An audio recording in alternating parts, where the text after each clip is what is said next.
മത്തായി 13 3 മുതൽ 8 വരെ വാക്യങ്ങൾ. വിതയ്ക്കുന്നവൻ വിതയ്ക്കാൻ പുറപ്പെട്ടു. വിതയ്ക്കുന്നവൻ പ്രസംഗിക്കുന്നവനാണ്. വിത്താണ് വിതയ്ക്കുന്നത്. വിത്ത് വചനമാണ്. വചനത്തിന് പ്രാധാന്യമുണ്ട്. അത് യോഹന്നാൻ 1 1 മുതൽ 3 വരെ വാക്യങ്ങൾ. ആദിയിൽ വചനമുണ്ടായിരുന്നു, വചനം ദൈവമായിരുന്നു, വചനം ദൈവത്തോടൊപ്പമായിരുന്നു, ആദിയിൽ വചനം ദൈവത്തിൻ്റെ കൂടെയായിരുന്നു.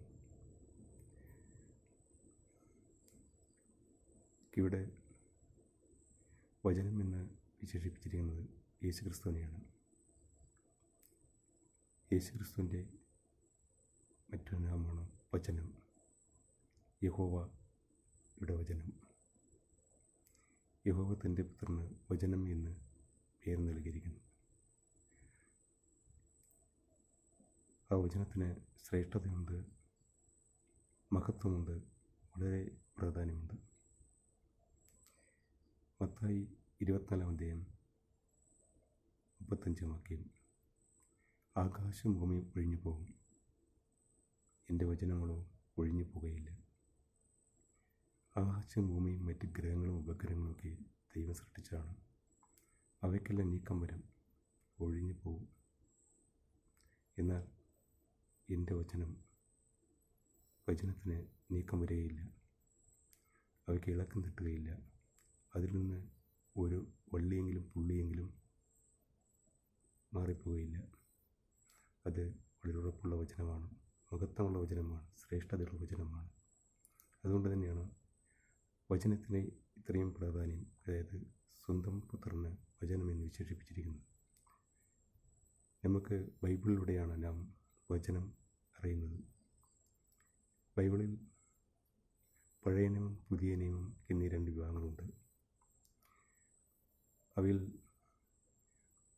പഴയ നിയമത്തിലെ വാഗ്ദത്തങ്ങളെല്ലാം യേശുവിൻ്റെ 1-ാം വരവിൽ നിറവേറപ്പെട്ടവയാണ്. പുതിയ നിയമത്തിലെ വാഗ്ദത്തങ്ങൾ, പ്രവചനങ്ങൾ യേശുവിൻ്റെ 2-ാം വരവിൽ നിറവേറാൻ ഉള്ളവയാണ്. കർത്താവ് തൻ്റെ പുത്രന് വചനം എന്ന് വിശേഷിപ്പിച്ചതിൻ്റെ പ്രാധാന്യം ആ വചനത്തിൻ്റെ ദൃഢതയാണ്, മഹത്വമാണ്. നാം വചനം വായിക്കുമ്പോൾ, ബൈബിളിൽ വചനം വായിക്കുമ്പോഴെല്ലാം ഈ മഹത്വത്തോടുകൂടിയും ഈ ഭയഭക്തിയോടുകൂടിയും ബഹുമാനത്തോടുകൂടിയും വേണം വായിക്കാൻ. കാരണം അതിൻ്റെ വചനങ്ങളെല്ലാം വളരെ ദൃഢമായതും നിറവേറുന്നവയും നിറവേറപ്പെട്ടവയുമാണ്. അത്രത്തോളം ഞാൻ ബൈബിളിന് പ്രാധാന്യം കൽപ്പിക്കുന്നു. അതായത് കാണപ്പെട്ട ദൈവമാണ് ബൈബിളിലെ വചനം.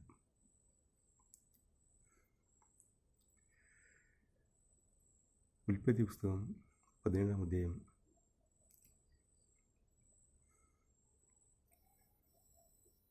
4-5 വാക്യങ്ങൾ. ദൈവം അബ്രഹാമിനോട് അരുളി ചെയ്തു, നിന്നെ ഞാൻ ബഹുജാതികൾക്ക് പിതാവാക്കിയിരിക്കുന്നതിനാൽ നിന്റെ പേര് ഇനി അബ്രാം എന്നല്ല, അബ്രഹാം എന്നായിരിക്കണം. അബ്രഹാം എന്ന നാമത്തിനർത്ഥം ബഹുജാതികൾക്ക് പിതാവാണ്. യേശുവിൻ്റെ 2000 വർഷങ്ങൾക്ക് മുൻപാണ് കർത്താവ് അബ്രഹാമിനോട് അരുളിയത്. ആ കാലഘട്ടത്തിൽ ബഹുജാതികൾക്ക് അബ്രഹാമിൻ്റെ വംശവുമായിട്ട് യാതൊരു ബന്ധവും ഉണ്ടായിരുന്നില്ല. പിന്നീട് 2000 വർഷങ്ങൾക്ക് ശേഷമാണ്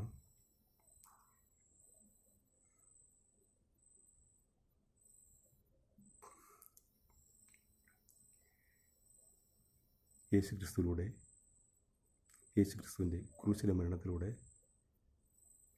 ബഹുജാതികൾക്ക് കർത്താവിലേക്കുള്ള പ്രവേശനം ഉണ്ടായത്.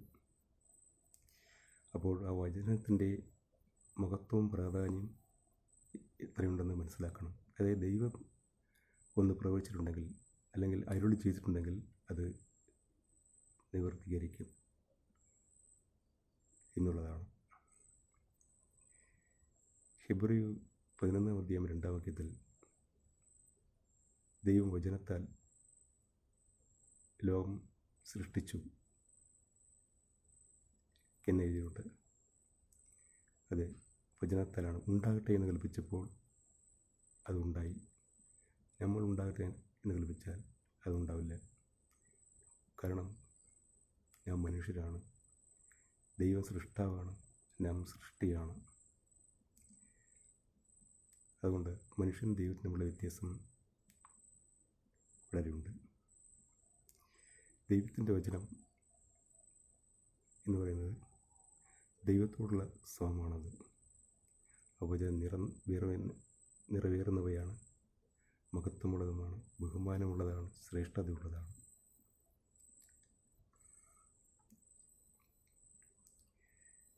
വിധിക്കുന്നവൻ വിധിക്കിട്ട് പുറപ്പെട്ടു, അത് ചിലത് വഴിയരികിൽ വീണു.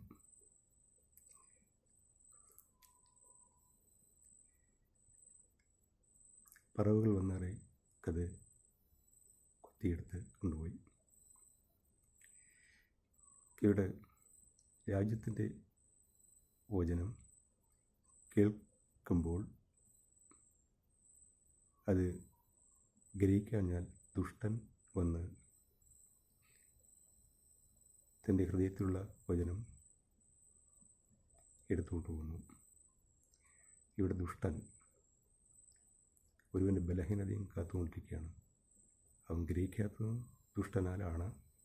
പക്ഷേ ദുഷ്ടൻ്റെ പ്രവൃത്തി ഒരുവനിൽ ബലഹീനത കാണുമ്പോൾ അവൻ അവിടെ പ്രവേശിക്കും. അത് അവൻ്റെ സ്വഭാവമാണ്.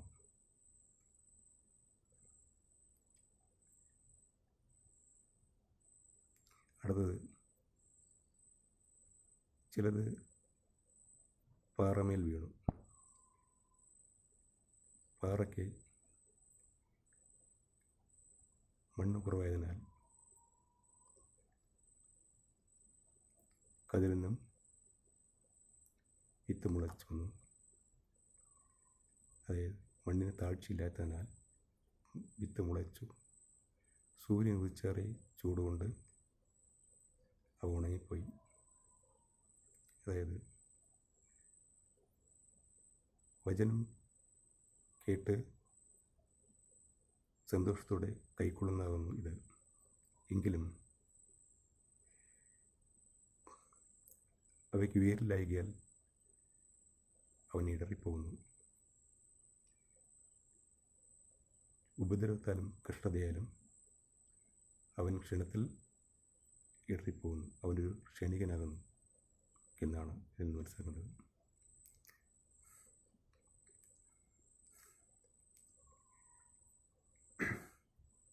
അത് ഉപദ്രവവും കഷ്ടങ്ങളും ഉണ്ടാകുമ്പോൾ, അത് വചനം കേൾക്കുന്നതിന് ശേഷം ഉപദ്രവവും കഷ്ടങ്ങളും ഉണ്ടാകുമ്പോൾ അവൻ അതിൽ നിന്ന് പിന്മാറുന്നു എന്നാണ് ഇതിനർത്ഥം. ഒരിക്കലും അങ്ങനെ ആവരുത്. കർത്താവിനുള്ളവർ കഷ്ടങ്ങളും നഷ്ടങ്ങളും ഞെരുക്കങ്ങളും ഒക്കെ സഹിക്കാൻ തയ്യാറായിരിക്കണം. അങ്ങനെയുള്ളവരെയാണ് കർത്താവിന് വേണ്ടത്. അല്ലാതെ ഒരു പരീക്ഷണം നേടുമ്പോൾ വിട്ടുപോകുന്നവരെയല്ല. ഇവിടെ ഞെരുക്കവും കഷ്ടവും ഉപദ്രവവും നേരിടുന്നവർ അവർ അത് വിട്ടുപോകുന്നു എന്നാണ്. ഇത് ഒട്ടും ശരിയല്ല. ഒരു ബലമായൊരു വിശ്വാസം വേണം. വചനം കേട്ടതിന് ശേഷം ഇത് വിട്ടുപോകുന്നവർ ഒരിക്കലും കർത്താവിനെ യോജിച്ചവരല്ല. ഇവിടെ ഉപദ്രവം എന്ന് പറയുമ്പോൾ പലതരം ഉപദ്രവങ്ങളാകാം. കഷ്ടം എന്ന് പറയുമ്പോൾ എനിക്കിവിടെ കഷ്ടത്തിന് ഓർമ്മ വരുന്നത് ജോബിൻ്റെ പുസ്തകത്തിലുള്ളതാണ്. പഴയ നിയമം ജോബിൻ്റെ പുസ്തകത്തിൽ ജോബ് പിശാചിനാൽ പരീക്ഷണം നേടുകയാണ്. ജോബ് വളരെ സമ്പന്നനായിരുന്നു. ഭാര്യയും 10 മക്കളും ഉണ്ടായിരുന്നു. വളരെ സുബലവും അവനുണ്ടായിരുന്നു. പരീക്ഷണത്തിൽ ജോബിൻ്റെ ശരീരം മുഴുവൻ കുരുക്കൾ കൊണ്ട് നിറഞ്ഞു, തല മുതൽ പാദം വരെ. കാണുമ്പോൾ അവൻ്റെ ശരീരം വിരൂപമായിരുന്നു. കണ്ടാൽ അറയ്ക്കത്തക്ക വിധം ശരീരം പരുക്കളാൽ മാറി. വളരെ വേദനയും മാനസിക സംഘർഷങ്ങളും ആ സമയത്ത് ജോബ് അനുഭവിച്ചു. ജോബ് കർത്താവിനോട് പറഞ്ഞു, ഇങ്ങനെ അനുഭവിക്കാനാണെങ്കിൽ ഞാൻ എന്നെ ജനിപ്പിക്കേണ്ടിയിരുന്നില്ല എന്ന് കർത്താവിനോട് പറയുകയുണ്ടായി. കാരണം അത്രത്തോളം ആ അവസ്ഥ മോശമായിരുന്നു. ആ പരുക്കളാൽ നിറഞ്ഞ ശരീരം, വേദനയും. സുഹൃത്തുക്കൾ അവനെ വിട്ടുപോയി. അവൻ്റെ സമ്പത്തുകൾ പോയി. 10 മക്കൾ നഷ്ടമായി. ഭാര്യ അവസാന നിമിഷം പറഞ്ഞു, ഇനിയെങ്കിലും നിൻ്റെ വിശ്വാസം വിട്ടുകളഞ്ഞൂടെ. പക്ഷേ ജോബ് വിശ്വാസം വിടുവാൻ തയ്യാറായില്ല. കർത്താവ് തന്നെ അവൻ ഉറച്ചു നിന്നു. അതിൻ്റെ ഫലമോ ജോബ് സൗഖ്യമായി. നഷ്ടപ്പെട്ട സമ്പത്ത് അവന് തിരികെ കിട്ടി. 10 മക്കളെ തിരിച്ചു കിട്ടി. നഷ്ടപ്പെട്ട ഭാര്യയും സുഹൃത്ബലവും തിരിച്ചു കിട്ടി. ഇവിടെ ജോബിന് ഉറച്ചൊരു വിശ്വാസം ഉണ്ടായിരുന്നു. തൻ്റെ രോഗാവസ്ഥയിലും അവൻ കർത്താവിനെ മുറുകെ പിടിച്ചു വിശ്വാസത്താൽ. ഇവിടെ പിശാച് തോൽക്കുകയാണ് ഉണ്ടായത്.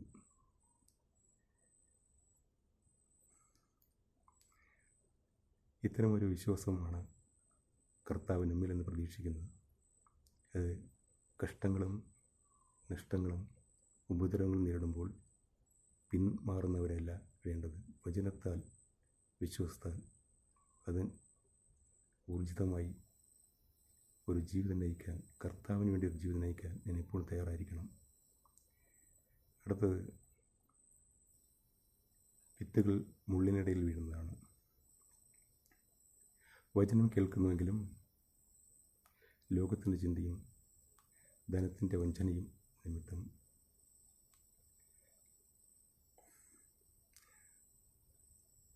വചനം നിരക്കിയിട്ട് അവൻ നിഷ്ഫലമായി തീരുന്നു എന്നാണ്. ഇവിടെ ലോകത്തിൻ്റെ ചിന്ത എന്ന് പറയുമ്പോൾ ജഡികമായ ചിന്ത, അതായത് നീതിയല്ലാത്ത പ്രവൃത്തികളെല്ലാം ജഡിക ചിന്തകളാണ്, പാപത്തിൻ്റെ ചിന്തകളാണ്. ഈ ചിന്തകൾ വചനം കേൾക്കുമ്പോൾ ഈ ചിന്തകൾ ഉണ്ടാകുമ്പോഴും വചനങ്ങളെ ഗ്രഹിക്കാൻ കഴിയില്ല. അവന് ഗ്രഹിക്കാൻ കഴിയാത്ത അവസ്ഥ ഉള്ളവരുണ്ട്. അതുപോലെ ധനത്തിൻ്റെ വഞ്ചന, അത് തൊഴിൽ രീതിയിലാകാം, ബിസിനസ് രീതിയിലാകാം. അങ്ങനെ ഏത് രീതിയായാലും വചനം കേട്ടതിന് ശേഷം ഇവയെല്ലാം വരുമ്പോൾ വിശ്വാസത്തിൽ നിന്ന് പിന്മാറുന്ന ഇവരെ ആണ് ഇതിൽ പറഞ്ഞിരിക്കുന്നത്. ഇങ്ങനെയുള്ളവരല്ല ദൈവത്തിന് വേണ്ടത്. വളരെ വിശ്വാസം, വളരെ ബലപ്പെട്ട ഒരു വ്യക്തിയാണ് വേണ്ടത്. അടുത്തത്, നല്ല നിലത്തിൽ വചനം വിതയ്ക്കുന്നതാണ് പറയുന്നത്. അത് 100, 60, 30 മേനി വിളയുന്നു. നല്ലൊരു ഫലവിഷ്ടമായ ഒരു നിലമായിട്ടാണ് അത് കാണുന്നത്. നല്ല നിലത്തിൽ വിതയ്ക്കുന്നത് ആ വ്യക്തിയെ ഒരു ഫലവിഷ്ടമായൊരു നിലമായിട്ട് കാണുന്നു. അവൻ 100, 60, 30 മേനി വിളയുന്നു. അതായത് നിത്യജീവൻ അവൻ സ്വന്തമാക്കുന്നു എന്നാണ് ഇതിൽ നിന്നും മനസ്സിലാക്കേണ്ടത്. എപ്പോഴും ഒരു ബലമുള്ള വിശ്വാസം ഏത് സാഹചര്യങ്ങളെ നേരിടാൻ എപ്പോഴും തയ്യാറായിരിക്കണം. അങ്ങനെയുള്ളവരെയാണ് കർത്താവിന് ആവശ്യം. അല്ലാതെ പരീക്ഷകൾ നേരിടുമ്പോൾ വിശ്വാസം വിട്ടുകളയല്ല വേണ്ടത്. വചനം ശ്രേഷ്ഠതയാണ്.